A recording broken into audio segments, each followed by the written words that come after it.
I see thee. By Walthari Nikolaj, playwright, dramatis personae. Edwin. The prisoner, neurodivergent, struggling with ADHD and PTSD, a man of restless wit and fiery spirit. Ward. A cruel senior guard who delights in control and psychological games. Alice. A younger guard, sympathetic but unsure of how to act against the system. Master Hale. The warden, coldly indifferent, representing the machinery of institutional oppression. The voice of memory, a spectral presence embodying Edwin's fractured past and flickers of hope. Scene. A dim prison cell. The walls are lined with scratches and faint marks, as though by restless hands. A prison bed and a table sit neglected in the gloom. Faint moonlight filters through barred plastic glass. Act 1. Scene 1. Edwin sits on the prison bed, a blue foam mattress staring at the floor. His hands drum restlessly against his knees as he speaks to himself in a low, urgent voice. Edwin. O restless tide that fills this silent room and stirs my blood where stillness reigns supreme, dost thou conspire to break me from within, or art thou proof? Yet remain alive. Each breath a hammer on the anvil's face, each thought a spark that leaps to light my chains. Is man a man when stripped of all but life, and left to linger in a tomb of flesh? No, not the walls, but men who keep me here are jailers of the mind. He stands abruptly and paces, his movements sharp and frantic. Their voices gnaw and call me beast, though beast they make me seem. Enter Ward, his keys jangling with deliberate rhythm. His smile is cruel, his tone mocking. Ward. Good morrow, Edwin. How dost fare today? The morn is bright, though thou dost look so grim. What ails thee? Speak, for surely it is naught but fancy that doth cloud thy troubled brow. Edwin. What ails me? Laughs bitterly. Thou dost jest, or worse, thou feign'st a blindness to my daily strife. What ails me is thy hand, thy voice, thy gaze, the prison of thy scorn that binds me fast. Ward. Laughing. Thy tongue is quick, yet wit will not avail. Thy woe is thine alone, a tempest made, of shadows thou hast conjured in thy mind. Edwin. Thou mock'st me yet, as though my pain were naught.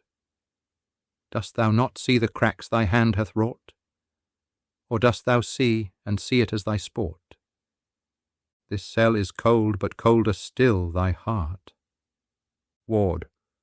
Leaning closer, his voice low and menacing. Thy heart is soft, and that's thy greatest sin. The world is hard, and only hardness lives. Complain thou dost, yet none hath struck thee down. The world moves on, and thou art left behind. Edwin steps back, trembling with anger. He breathes heavily, his voice shaking but firm. Edwin. Thou art no man, but shade of manhood's form, who bends his strength to break the weak below.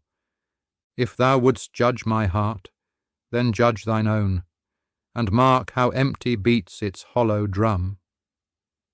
Enter Alice, her steps hesitant. She carries a bright LED torch, her expression conflicted as her gaze moves between Ward and Edwin. Alice. Ward, enough! Thy words are sharp as knives. What good is gained by needling him to wrath? Hath not the night enough of cruelty, that thou must add thy portion to its weight? Ward, chuckling. Soft-hearted Alice, quick to shed a tear. Thou seest a man where only shadows dwell. Mark me, this wretch would turn his claws on thee, and yet thou'dst call it mercy to be torn. Edwin, to Alice. And thou, fair Alice, dost thou see me thus? A wretch, a shadow, something less than man?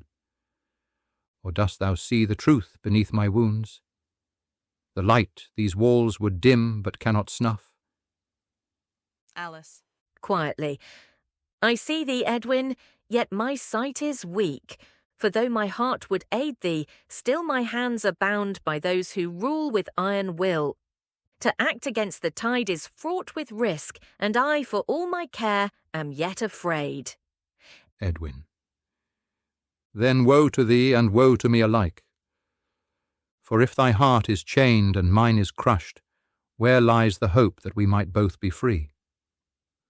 Ward, interrupting. Enough. Thy words grow tiresome as the dawn. To bed, I say, and dream of sweeter days. For here thy dreams are all that thou shalt have. Ward exits, his laughter echoing in the hall.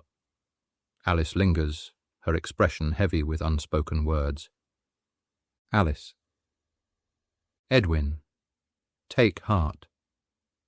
Though shadows hold thee fast, there yet may come a day to see thee free. Edwin, to Alice with quiet defiance. The shadows bind, yet still the fire burns. Let them not say they made me what I am, for though they twist and press, I shall not break. Alice exits, her torch's light fading. Edwin stands alone.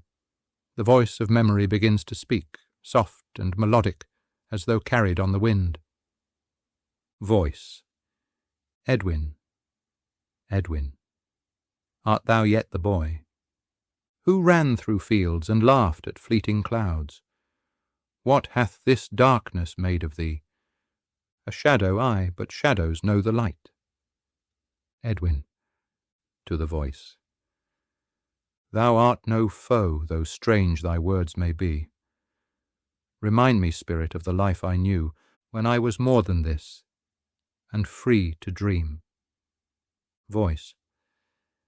Thou art not lost, though they would make thee so.